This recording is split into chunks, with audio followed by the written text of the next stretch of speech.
찬양 감사드립니다. 가사대로 이 땅에 하나님의 복음의 영광이 가득하길 원합니다.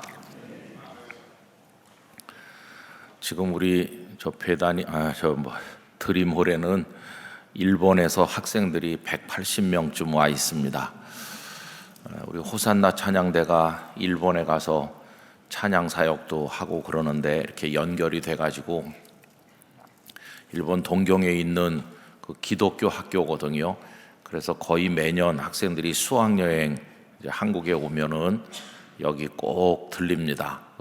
그래서 180명 아이들이 교복을 다 단정하게 입고 제가 가서 인사하고 기도해주고 왔습니다. 아마 지금 거기서 우리 호산나 찬양대와 함께 예배도 드리고 그렇게 진행을 하는 것 같은데 세상이 참 많이 변했습니다. 왜 그러냐 하면 일제시대 때는 성씨도 다 바꿔라, 창씨 개명도 하고, 또 학교에서는 우리말 쓰지 못하게 하고 일본말로만 하게 하고, 또 일본말로 된 교과서를 배우고 그렇게 우리를 억압했었는데, 요새는 그 일본 학생들이 한국말 배우느라고, 한국어 배우느라고 열풍이 불고 있다고 하니까 또 학생들이 와가지고 영락교회 예배당 너무나 예쁘다고 사진 찍느라고 정말 그렇다 좋아한다고 그래요. 귀한 학생들이죠. 그 일본의 기독교가 아주 연약한데 그 학교도 처음에는 믿는 학생들이 거의 없이 들어왔다가 졸업할 때는 많은 학생들이 믿음을 가지고 나가게 된다고 합니다.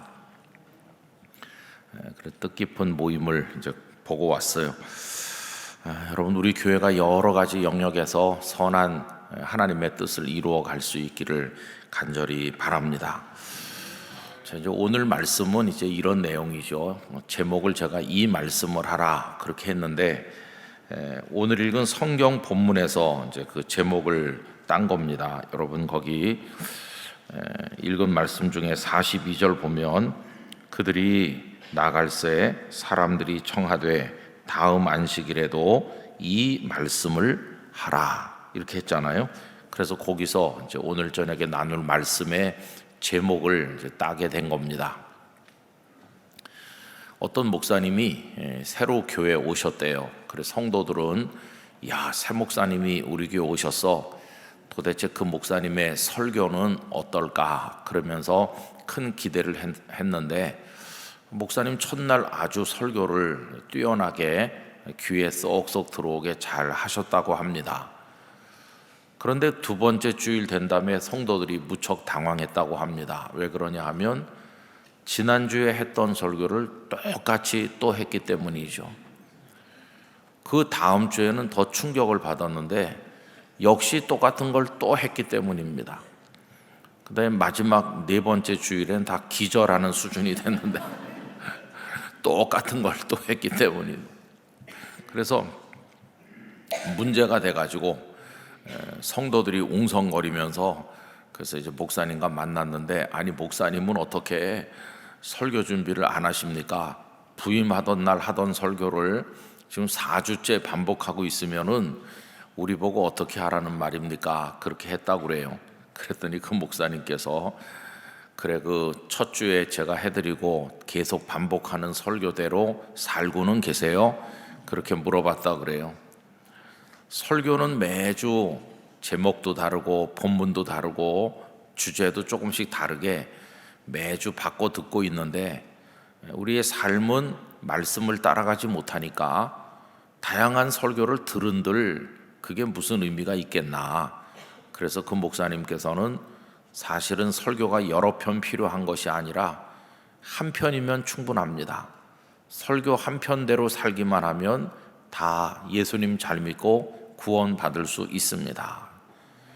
수만 편의 설교를 들어도 그 말씀대로 살지 않으면 아무 소용이 없는 것, 그 말이 맞는 것이겠죠. 아마 우리 성도님들도 몇십 년 신앙생활 하시는 분들은 다양한 목사님들로부터 다양한 설교를 들으셨기 때문에 기억나는 게 별로 없을 거예요. 그렇죠? 평생 기억에 남는 설교가 한 몇 편 정도 있을 거라고 생각하십니까? 잘 없을 거예요. 그래서 어떤 목사님들이 설교하면서 별 부담을 안 느낀대요. 왜 그러냐 하면 곧 잊어버릴 거니까. 참 이상한 궤변인데 그게 이제 우리의 영적인 현실입니다. 그래서 여러분, 사실은 창세기부터 요한계시록까지 이 많은 말씀을 가지고 다양한 설교를 할 수도 있고 들을 수도 있지만은 가장 중요한 핵심은 결국 뼈대 같은 말씀은 따로 정해져 있는 것이고, 그거를 우리 가슴 속에 깊이 새기면 그걸로 충분한 게 아니겠습니까? 지금 여기 오늘 본문 말씀의 배경은 바울과 바나바가 첫 번째 전도 여행을 하시는 중이잖아요. 그래서 1차 전도 여행을 하시면서 비시디아 안디옥이라는 곳에 가셔서 거기 유대인들의 회당이 있는데 그 회당에 들어가셔서 이제 설교를 바울 사도께서 하신 거죠. 근데 우리 지난 수요일에도 생각한 것처럼 그 바울 사도의 설교의 초점이 아주 분명해요. 맨 처음에는 그 이스라엘의 역사를 간단하게 정리했어요. 그래서 출애굽한 이후에 광야를 지나서 가나안 땅을 거쳐서 그리고는 사울을 하나님 왕으로 세우시고 그 다음에 다윗을 보니 내 마음에 합한 사람이기 때문에 다윗을 왕으로 세우셨다 하고는 그 다음에 솔로몬, 그 다음에 북왕국의 멸망, 남왕국의 멸망, 바벨론 포로 이런 거 할 말 많을 것 같은데 다윗까지만 말하고는 그 중간은 다 뛰어넘어가지고 곧바로 누구를 말씀했냐면 예수님을 얘기했거든요. 그러니까 이스라엘의 그 과거 역사는 결국 예수님을 위한 역사인 것이에요. 예수님에게로 이어지는 역사죠. 그러면서 그 다음에는 예수님 얘기를 집중적으로 하는데, 여러분, 예수님 얘기 중에 우리 지난 수요일에 본 것은 예수님의 병을 고치시고 귀신을 쫓아내시고 이런 여러 사역을 길게 얘기한 게 아니고 바울 사도의 말씀의 핵심은 두 가지였어요. 하나는 예수님의 부활 이야기를 더 많이 했고 더 집중적으로 했습니다. 구약 성경을 인용해 가면서 부활을 계속 얘기하고, 당신들이 그렇게 존경하는 다윗은 죽어서 썩어서 무덤이 있지만은 예수님은 부활하셨다.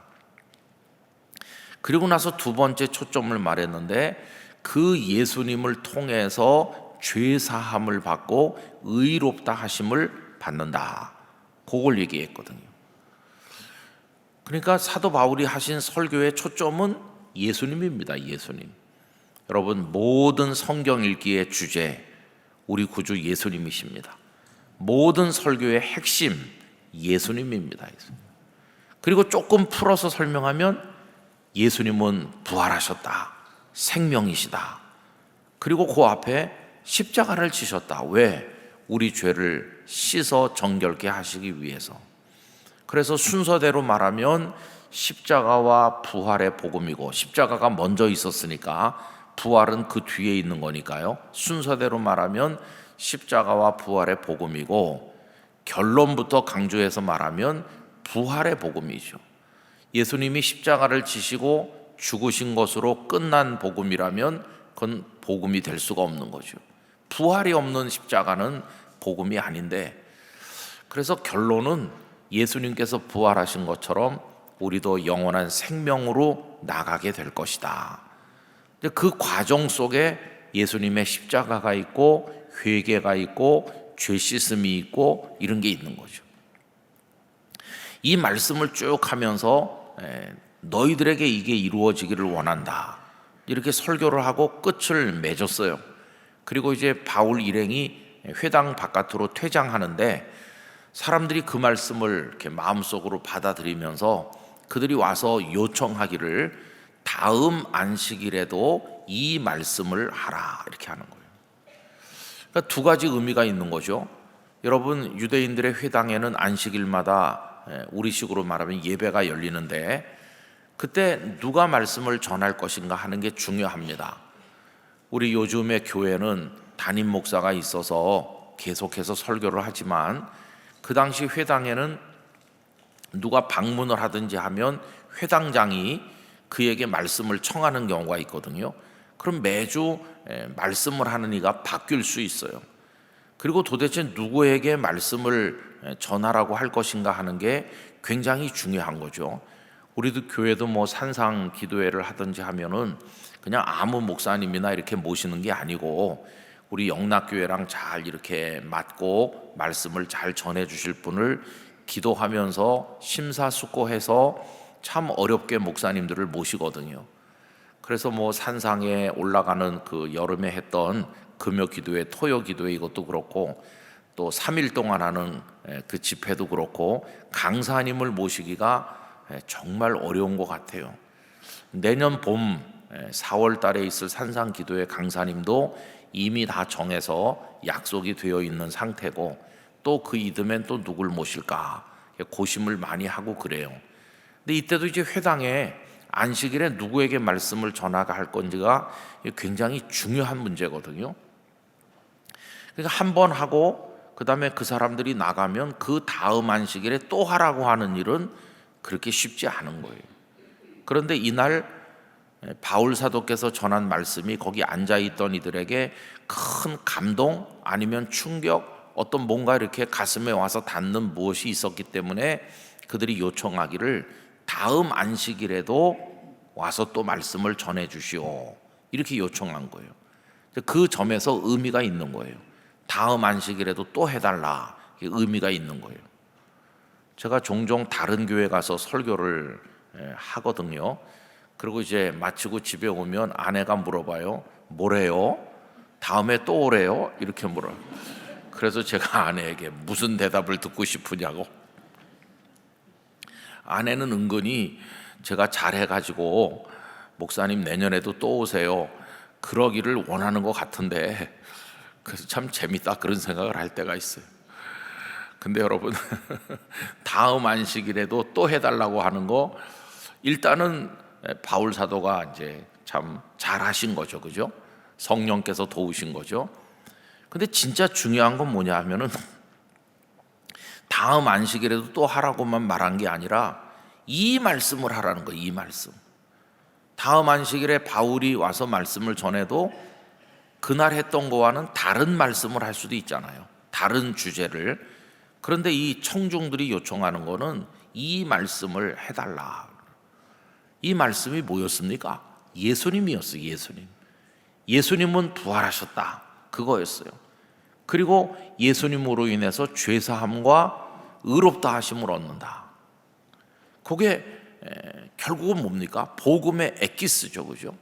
우리가 복음을 믿는다고 말할 때 복음의 뼈대는 그 십자가와 부활이잖아요. 예수 그리스도의 십자가와 부활. 그 말씀을 다음 안식일에도 또 해달라 이렇게 한 거예요. 지금까지 예수님께서 승천하시고 나서 2000여 년 동안 전 세계 곳곳에 하나님의 교회들이 세워져서 내려오고 있습니다. 소위 그 트레디션, 교회 전승이라는 게 내려오고 있어요. 교회를 교회되게 하는 거. 여러분 지금 여기 대한민국에 있는 교회, 우리 영락교회하고 옛날에 그 1세기 베드로가 살고 바울이 살고 하시던 그때 그 교회하고 우리하고 갖다 놓고 비교해 보면 뭐 어떤 점이 같고 어떤 점이 다를까요? 다른 점이 99가지일 것입니다.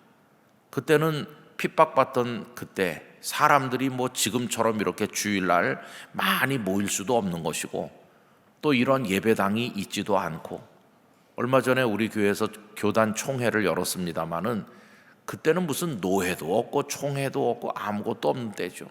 그냥 각기 믿는 것인데 소수의 사람들이 모여서 믿기도 하고 진짜 혼자서 믿기도 하고 그냥 가정집에 살면서 은밀하게 믿음을 지키기도 하고 믿을 만한 사람 만나면 물고기 그림을 그려서 내가 그리스도인이다 이렇게 표현하기도 하고, 혹은 카타콤에 지하 무덤에 숨어서 믿기도 하고, 그때는 그런 때죠. 우리랑은 너무도 달라요. 지금 우리는 다 손에 성경책을 가지고 있습니다마는 그때는 이렇게 66권이 집대성 되지도 않았고 이렇게 인쇄해가지고 너도 한 건 나도 한 건 그렇지도 못해요. 그때는 양피 가죽에 기록되거나 아니면 코덱스라고 그래서 그 나일강 유역에서 나오는 파피루스 거기다가 이렇게 써가지고 묶은 그런 거죠. 그것도 굉장히 고가이기 때문에 일반인은 그걸 가진다는 것을 상상을 할 수가 없는 거죠. 그래 바울 사도가 편지를 써서 보내면서 다른 교회에도 보내서 읽게 하라. 공동서신이라고 하는 거죠. 그래서 라오디게아 교회 보낸 거는 또 골로새 교회도 받아 읽기도 하고 이런 식으로 돌려 읽는 거예요. 얼마나 소중한지 몰라요. 그런데 그 교회 모습하고 오늘 우리하고는 달라도 너무 다르죠.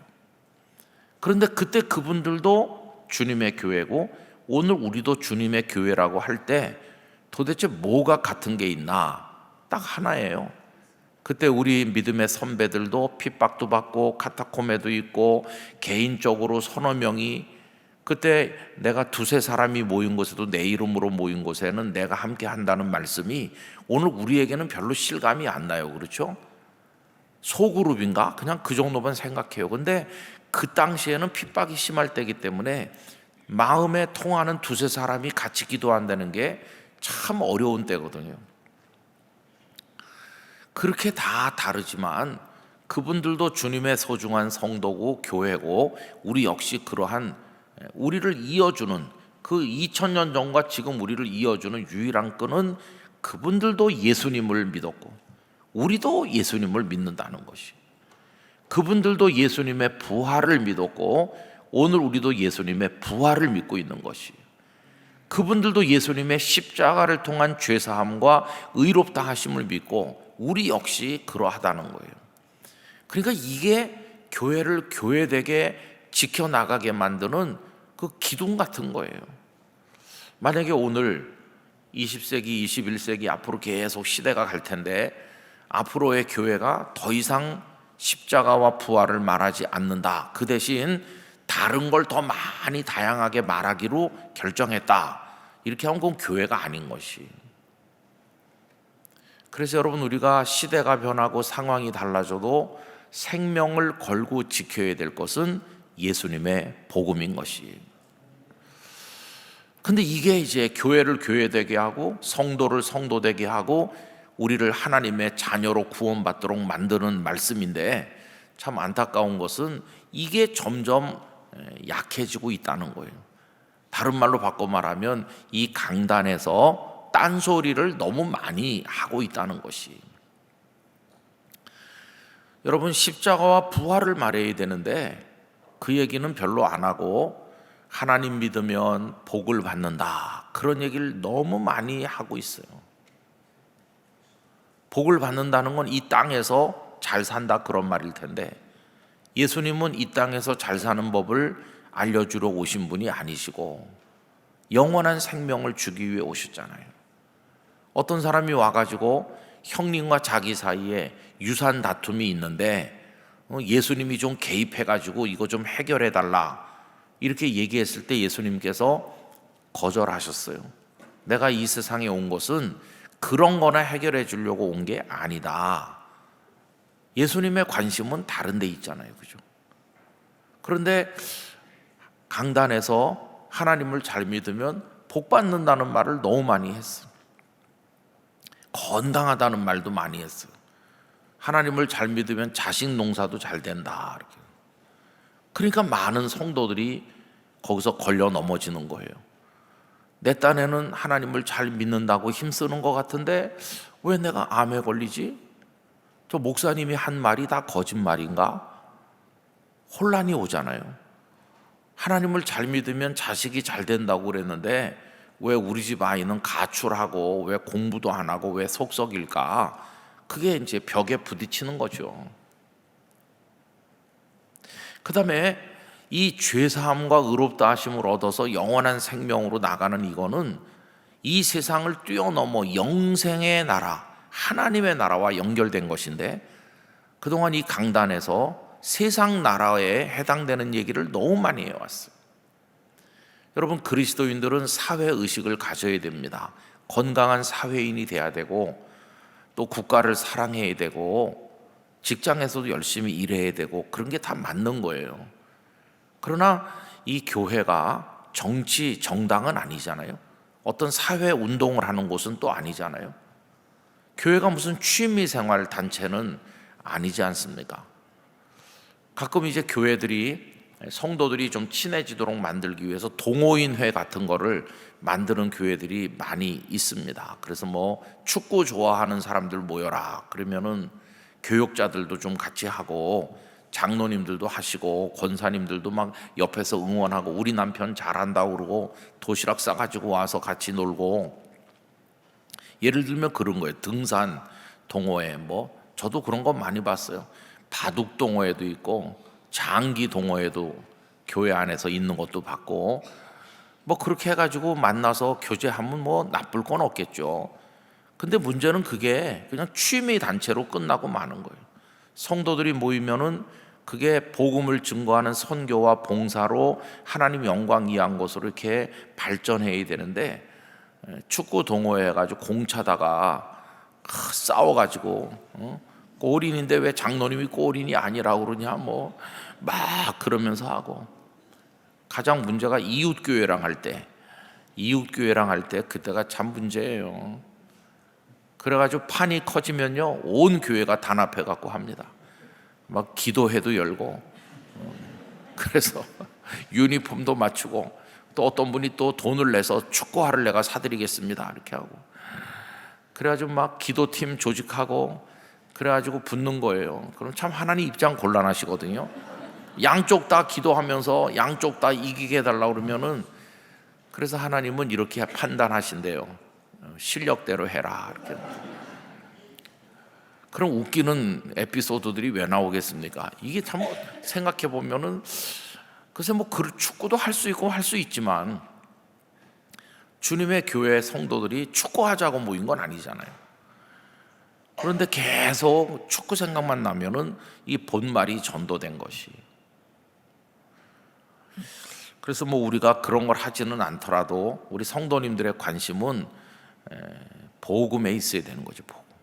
근데도 이제 주일날 예배 마치고 나가서 만남 카페 가시면 권사님 파마 어디서 했어요? 뭐 이렇게 그러면서 같이 가요. 그리고 이제 관심이 다 이렇게 복음 아닌 것에 너무 많이 가 있어요. 그리고 뭐 여전도회, 남선교회, 무슨 뭐 모임, 뭐 여러 단체가 우리 교회 너무너무 많은데, 거기서 뭐 다음에 누가 뭐 총무를 할 건지 그런 게 뭐 그렇게 중요하겠어요.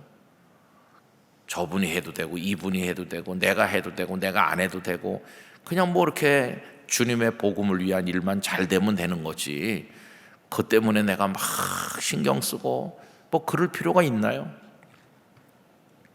그러니까 지금 교회가 병들었다 이렇게 말할 때 뭐 여러 가지 원인이 있습니다. 그런데 저는 가장 중요한 원인 중에 하나는 목회자들의 문제인데, 목회자들이 뭐가 문제일까 할 때 많은 목회자들이 뭐 성실하지 않으니 뭐 기도를 안 하느니 다 이유가 되지만, 저는 목사님들이 무엇을 말해야 될지에 대한 이걸 잃어버리고 있는 게 아닌가. 여러분이 영락교회 강단이 오염되면 안 됩니다. 영락교회 강단이 예수님의 복음을 더하지도 말고 빼지도 말고 성경에 있는 대로 선포하는 강단이 돼야 되는 것이에요. 그게 우리를 구원하는 것이에요. 그래서 모든 설교에는 예수님의 말씀이나 예수님 이야기가 꼭 등장해야 되는 것이에요. 예수님이 빠진 설교, 그거는 설교가 아니다, 그렇게 가르치는 분들도 많이 있죠. 예수님이 꼭 계시는, 그래서 저도 설교 원고를 준비하면서 예수님이 꼭 언급되고 예수님의 말씀이 등장하는 설교문을 만들려고 무진 노력을 많이 하고 있는 것이. 예수님이 없으면 그거는 복음이 아니니까. 그래서 여기 비시디아 안디옥 회당에서 말씀을 들은 사람들이 다음 안식일에도 이 말씀을 하라 이렇게 하는, 이 말씀. 여러분, 복음은 매일같이 생각하는 것이고 매일같이 우리 마음에 다가오는 것입니다. 가끔 어떤 분들은 아유, 성경이 주제가 다양하지 못하다, 우리는 왜 한 권밖에 없나, 불교는 8만 대장 정도 있다는데 한 권이길 참 다행이에요. 더군다나 여러분 복음 그걸 붙들어야 되는 거죠. 제가 한 몇 년 전부터 성령님께서 제 마음에 강력하게 도전하시는 게 있다고 그랬죠. 기억나는 분도 계실 텐데 주일날 이 문 저 문 2층에 여러 문으로 성도들이 들어오시는 걸 우리 예배위원들이 미리 들어와서 앉아서 보잖아요. 이렇게 보면 성도들이 문으로 들어오셔서 다 각자의 자리에 앉으시는데 어느 날 주님께서 제 마음에 너 지금 뭘 보고 있느냐? 그래서 성도님들이 들어오셔서 자리에 앉아 예배 준비하는 거 보고 있습니다. 그러니까 왜 그것만 생각하냐? 성도들이 들어와 앉는 것만 보고 있고 내가 임하는 건 왜 생각 안 하냐?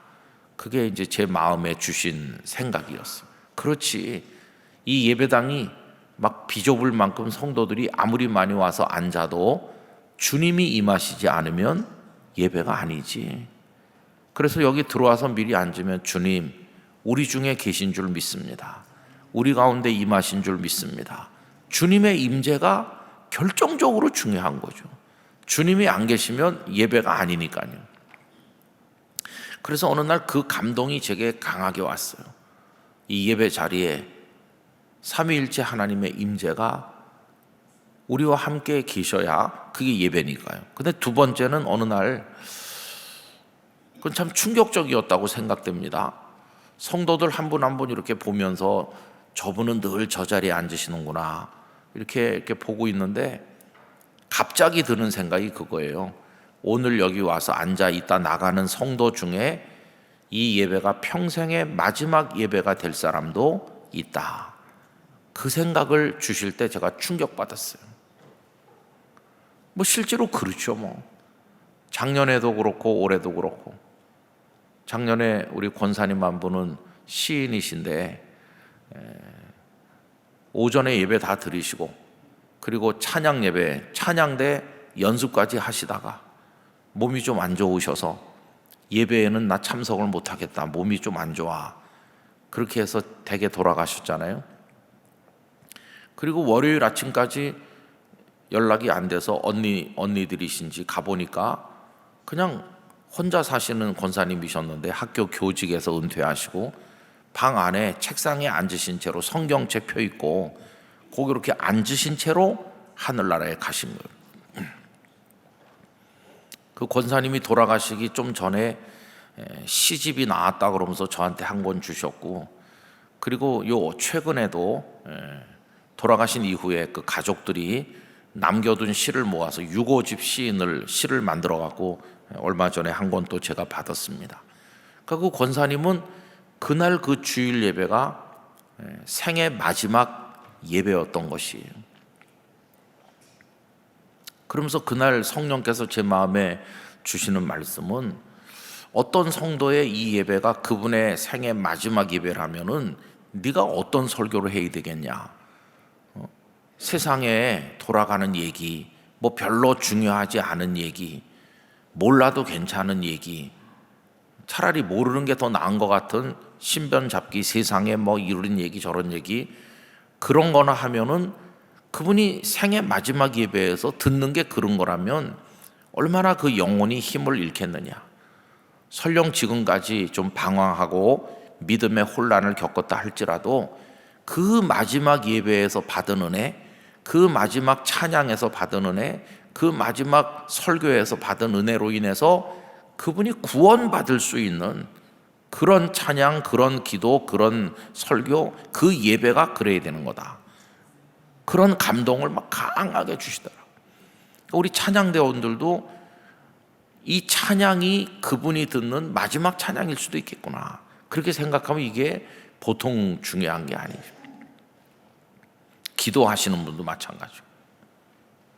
그렇다고 한다면 어떤 분이 이게 마지막 예배라고 한다면 무슨 말씀을 해드려야 되겠어요?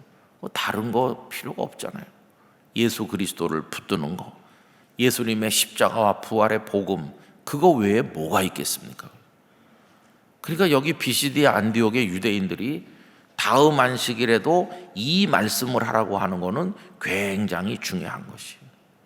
저는 우리 영락교회가 주님의 복음을 사랑하길 원합니다.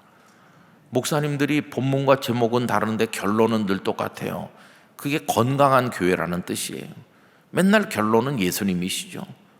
예수님으로 결론 맺질 못하고 다른 걸로 다 끝나면, 끝이 다르면 그런 걸 이단이라고 하는 거예요. 우리의 시작도 우리의 마지막도 예수 그리스도이십니다. 예수님은 알파요 오메가이시니까 모든 것의 시작이고 모든 것의 마침이 예수 그리스도이시오. 우리에게 복음인 것이죠. 여러분, 교회 2000년 역사 속에서 어거스틴을 변화시킨 것도 복음이요, 루터를 새롭게 만든 것도 복음이요, 깔뱅 선생님을 새 사람 만든 것도 복음이요, 진젠돌프 백작을 변화시킨 것도, 십자가에 달리신 예수님의 그 그림 앞에 서서 주님을 만나게 된 그 체험, 그것도 복음이고, 무디 선생님을 위대한 복음 전도자가 되게 한 것도 예수님의 십자가의 복음이고, 찰스 웨슬리 형제의 감리교회 운동도 복음에서 시작된 거고, 다 복음에서 시작된 것이에요. 유학을 깊이 공부했던 길선주 목사님이 예수님의 사람으로 변화된 것도, 그것도 복음이에요. 복음. 오늘날도 죄인이 변하여 하나님의 자녀가 되는 것은 복음을 통해서 되는 것이죠. 그래서 여러분, 그 교회가 진짜 주님의 교회인가를 알 수 있는 척도는 다른 데 있는 게 아니라 예수 그리스도의 복음이 건강하게 선포되고 성도들이 그걸 믿고 그걸 고백하고 그걸 전하고 그걸 교육하고 있는지, 그게 결정적으로 중요한 것이. 여러분, 우리 아들과 딸에게 마지막 이야기를 한다면 마지막 이야기 몇 마디 속에 무슨 말씀을 하시겠습니까? 마지막 몇 마디를 남긴다면 하나님 잘 믿어라, 예수님 잘 믿어라, 꼭 주님의 십자가를 붙들고 살아라, 뭐 그거지. 그거 빼놓고 뭐 다른 거를 무슨 얘기를 하겠습니까? 그래서 1세기 교회와 지금 우리 교회를 연결해주는 유일한 끈, 우리가 교회 되게 만드는 거, 그게 복음이라는 걸 알 수 있어요. 저는 그런 의미에서 영락교회가 건강한 교회가 되기를 간절히 원하는 것입니다. 사단은 자꾸 그 복음이 오염되게 만들어요. 거기 더하기 어떤 인간의 논리, 인간의 주장, 정치 논리, 무슨 사회적인 가르침, 새로운 이슈들, 이런 게 자꾸 그 속에 섞여서 불순물을 섞어가지고 복음이 흐릿해지게 만들어요. 19세기 교회가 타락했을 때 복음이 없어졌습니다. 유럽의 기독교, 특별히 독일을 중심으로 한 자유주의 신학자들, 그들은 기독교 복음을 도덕이라고 말했습니다. 도덕. 교회 다니면 좋아. 뭐가 좋아? 예수님을 믿고 구원받고 영생을 얻는다, 이렇게 말하지 않고 그냥 착한 사람 되게 도와주잖아, 좋은 얘기 많이 해주니까. 그 사람들은 그렇게 말했어요. 그리고 기독교를 도덕의 수준으로 끌어내린 거예요. 여러분, 착하게 살고 이런 거는 꼭 기독교가 아니더라도 다 있는 거잖아요. 근데 기독교 복음을, 유일한 세상에 하나밖에 없는 구원의 진리, 생명의 복음을, 그 사람들은 그거는 얘기하지 않고 그냥 도덕이라고 얘기했어요. 도덕 종교. 그러니까 그 이후로 유럽의 교회가 다 죽은 겁니다. 유럽의 교회. 여러분, 구미 선진국이 옛날에는 우리가 다 이렇게 뒤따라 가던 거예요.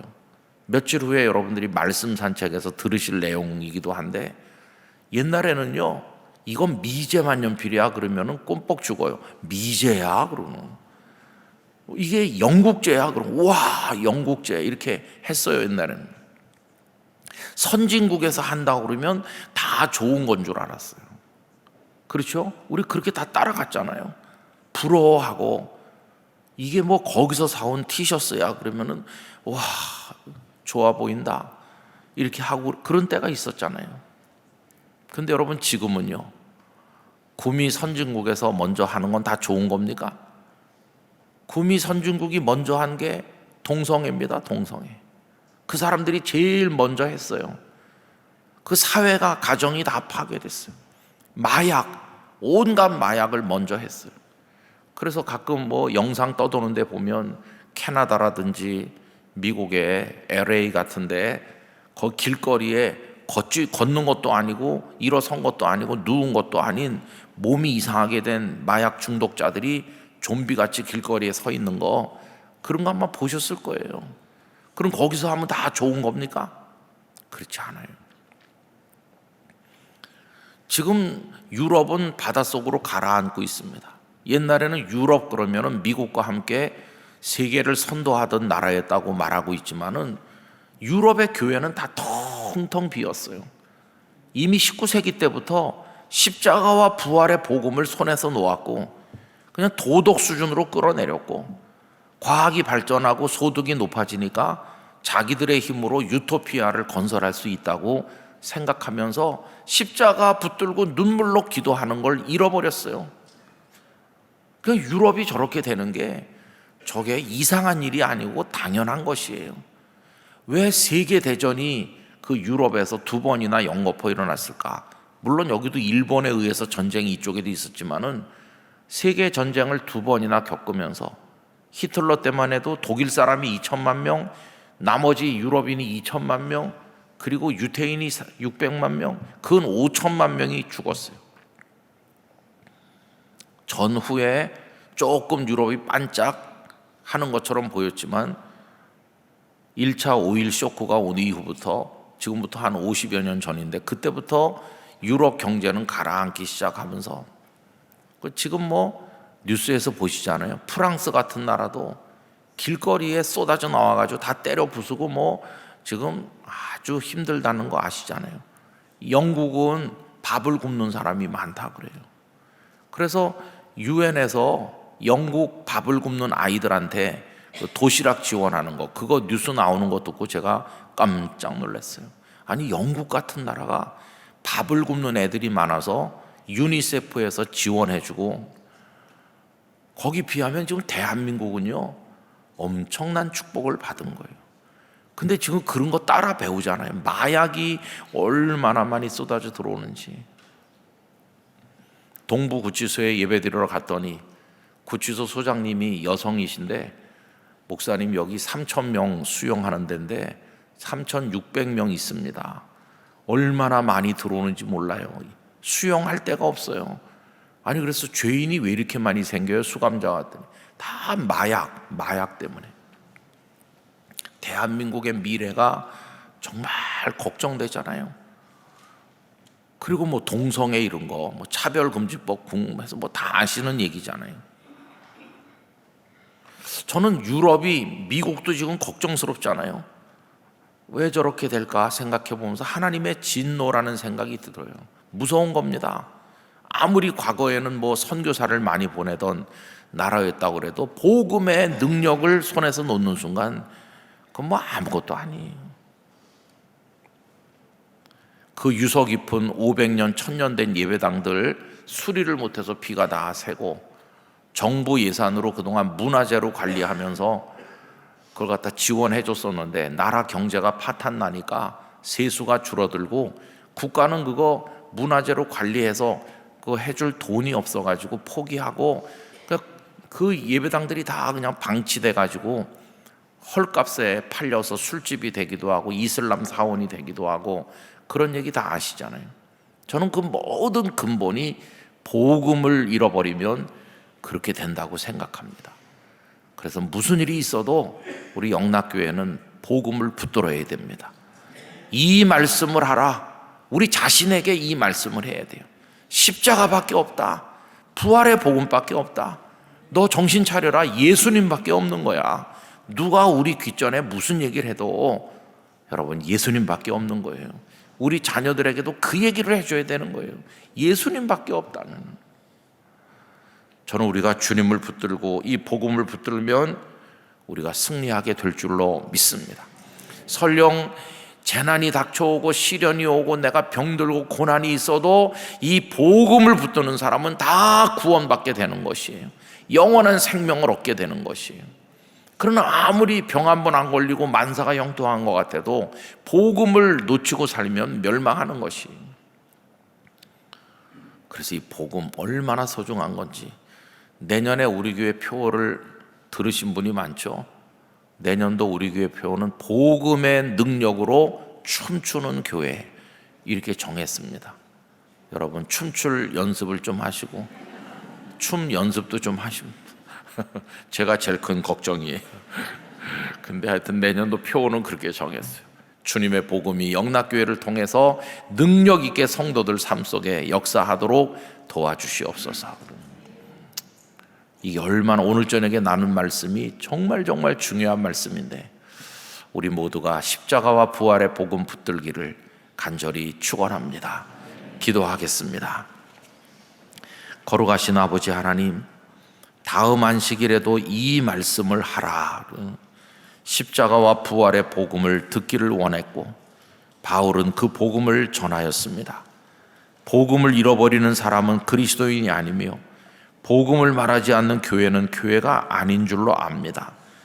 우리 영락교회가 예수님 재림하시는 그날까지 이 위대한 생명의 복음을 붙들고 증거하고 복음을 후손에게 전해주도록 은혜를 주옵소서. 복음 안에 있는 영원한 생명, 하나님의 자녀되는 능력 저희들에게 주시고 악한 사탄의 권세를 깨뜨리는 힘을 저희들에게 복음 안에서 허락하여 주시옵소서. 예수님의 이름으로 기도하옵나이다. 아멘.